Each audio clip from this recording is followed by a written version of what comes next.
Welcome to the Greenfield Report with Henry R. Greenfield, your gateway to understanding today's geopolitical landscape. With 50 years of experience across 10 countries, Henry shares expert insights on world affairs, offering practical solutions and engaging guest perspectives. Dive into the Greenfield Report for lively discussions on the issues that matter.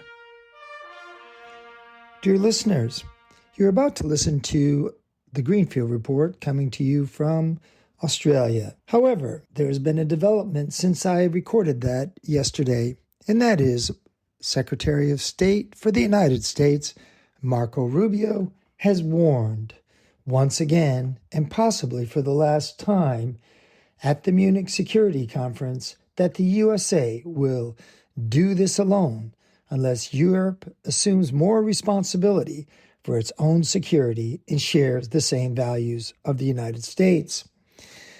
On Quora today, I went into this in great detail. The bottom line that I wish to tell you here as you move into the rest of this Greenfield Report is as follows.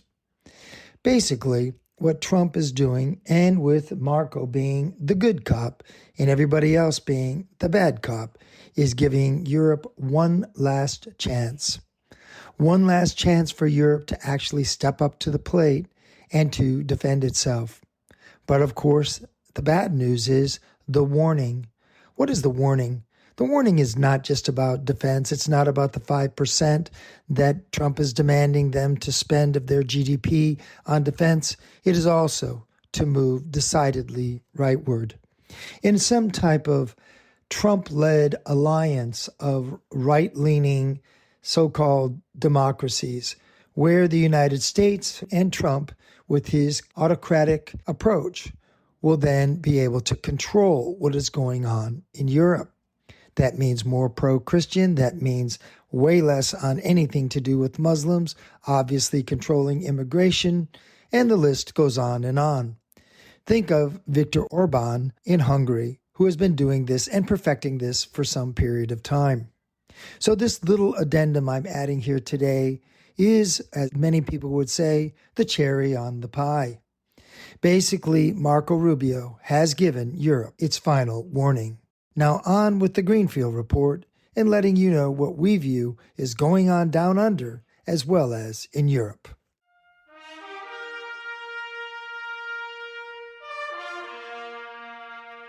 This is Henry R. Greenfield for the Greenfield Report, reporting from down under, where summer is beginning to close and the mood is typically Aussie. And what is that Aussie mood? Australia, even in this day and age of internet and instant communication 24/7, continues to be just far enough away from the rest of the world to not really have to worry much about anything. While Europe is tussling with the Americans over the future of just about everything, Australia continues to live in its lovely and almost perfect bubble. If you want to see the envy of the world, then come to Australia. Oh, it is not like there are no issues, notably the high cost of everything, especially housing, which is basically runs into the millions, into an increasingly strong Australian dollar, thus cutting off new home buyers, let alone outsiders who would like to invest in Australia. Then there is, of course, the shortage of labor and the high costs associated with that. Of course, there is also the very warm summer sun everywhere in what seems to be an endless holiday, as always in Australia.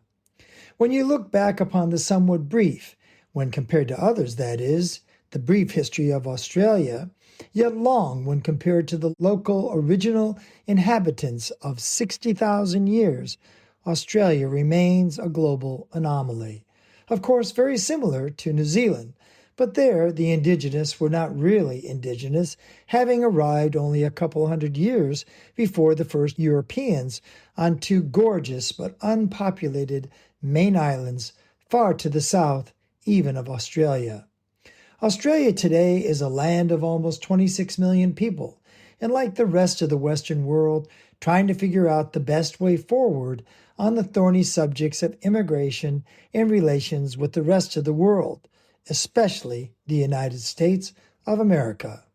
While the United States, meaning Trump, has not yet turned on Australia like he has on every other Western partner and ally, the warning signs have been there as China increases its hold over the South China Sea to the north, and Trump somewhat conceding hegemony to China as he bizarrely wishes to embrace a 200-year-old idea of keeping others out of the Americas. You know, the Monroe Doctrine, back when the United States was 6 million people and only really on the East Coast and hardly moving across the country. And there was no California, there was no Texas, and only the Louisiana Purchase had recently been done. But no, Trump wants to be Mr. America. Who can understand why? Certainly nobody outside of the Trump sphere.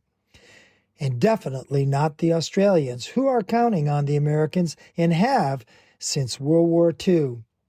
At the same time, threatening the Americans, Trump is doing that is, as in saying and repeating and banging on, as the Aussies would say, that Canada should be the 51st state. At least Australia has not been downgraded or degraded into that type of indignity. Perhaps it's too far for Trump and of no special value, meaning no crypto, no oil, so to speak, and no way to make a few billion for himself or his family. Meanwhile, when Australia is not re-engaging in the bikini wars, yes, there actually was a time in 1961 when Australian women were not allowed to wear or show too much flesh on the beaches, which are the most important places in this continental island country. Today's news was some of the suburbs north of Sydney had had enough of bikini on the buses and no shirts. Oh my God, what a scandal. Big headlines, and yes, that is the life in Australia, where the biggest attraction this summer is the gigantic and amazing, yes it actually is, new Sydney fish market. Think about that. Literally thousands visiting and lining up for everything from stunning large oysters to sushi, sashimi, and so many varieties of fish that you have never seen in your life that would make your head spin. While back in Europe, which I will return to in a couple of short weeks after a quick stint to check in on the USA along the way, it is, according to all sources, the end of the world order. It seems that everyone agrees on that now. Trump, Merz of Germany, Macron, of course, of France, if he can be found not hiding under the bed from all of his issues, most notably, no money and no one wanting to work any longer in France. Europe's two biggest economies, Germany and France, are trying to sound big, and they have, as it is pointed out over and over, they have the population in Europe, that is, the technology, the money, and the history to do whatever they want. But do they have the courage? After all, Europeans rule the world for better than 500 years, building, then destroying and marauding, and finally murdering 50 or 60 million people in World War II before seemingly getting it out of their system. Just in time for the best part of Europe's U.S. century to kick in, which we reported on last year, was all but finished. At the time, most said, oh, that's premature, just like they're saying now that the U.S. is still a reliable ally, but agreeing that, quote, world order is gone. Well, what does that mean for Europe? Our view, and now increasingly those of others, is Europe is at a serious crossroads. Abandoned stupidly by the United Kingdom, which continues to flounder around, not knowing who they are or where to turn to, and now by the United States, as Biden gave a lot of cover to Europe for his 4 years. They were warned in advance that Trump would come in, and if he came back, would end it all, and he has. And wow, has he ended it quickly and thoroughly, and he is not relenting, nor are his minions such as Hegseth or Rubio, or even, of course, the lamentable and kind of somewhat pathetic Vance. What did they think would happen? That the weak, ineffectual Harris, even if she got elected, who knew nothing about Europe and was content to talk about DEI and being a black woman raised by an Indian woman? Oh, I'm sorry, excuse me, I just lost the plot. I'm not sure who she was. No, Harris could not be another Joe Biden. Over and over, we have reminded everyone and anyone who has listened for over but a minute that Biden was the last of the post-World War II American presidents. Change was coming, but the ostriches of Europe kept their heads in the sand, saying, don't tell me, I don't want to know, it cannot happen here, no MAGA, until it was thrust upon them. Now Merz is trying to revive Germany, change their culture to one of protecting themselves without revising and revisiting the dreaded German militarism, which cost Germany and everyone dearly, especially the European Jews who were all but wiped out in the Holocaust. But now it is an emergency. There's no more time to worry about the past. Delicately, he must step through the history and still put together a defense force to counter the clumsy and ill-prepared aggressive Russians and its dictator, Putin, while also balancing off Trump and keeping everybody on his side, including Orban, from not going rogue. Wow, who would want that job? When you throw in the increasing control by China of the German technology, which, as we have reported over and over for years, that they have not just given in to China, but in reality have actually thrust upon the Chinese German technology that the Chinese didn't even ask for. I have personal experience with BMW and others who pushed China to take on high technology developed in Germany, but was not even made available in Germany. It was only for China. Well, why did they do this? Oh yeah, I forgot. The illusion of market share and profit in China, which has almost destroyed Volkswagen, which went from being number one in China 10 years ago to hardly selling anything today. That is a European metaphor in a nutshell. Somehow, it isn't going to happen to us. It isn't going to happen to them. What happened to everyone else working with China? Somehow, they think the Chinese will listen to them and cooperate with them as they take the technology, they cut the markets away for them in China, and then flood Europe with their cheaper products. Somehow, people like Viktor Orban and all of his deals to get Chinese products into Europe via his back door into the EU is somehow okay, and it really doesn't matter. In the end, let us begin this next phase by noting, thank you, Chancellor Merz. You are finally dealing with reality. No, you cannot trust the United States. Not now, not under Trump, and probably not in the future under anyone. And thank God you had the guts to finally say that. The illusion has been shattered, and you get it. That is step one. Macron in France, by the way, they get nothing. They seem to have adopted the Belgian idea of the two sides, the Walloons, or what are the French, and the Flemish, which are originally the Dutch. They can't get along, so they just quite often make do with no government. Sorry, Macron, life is not that simple for the largest country in Europe. That is you, by the way, and you are expected to save everyone with your technology, your military, your independent nuclear capability, and on until we realize, as I have painfully personally learned while living in France, nothing works well in France these days, and it is getting worse and worse by the heavily debt-ridden day.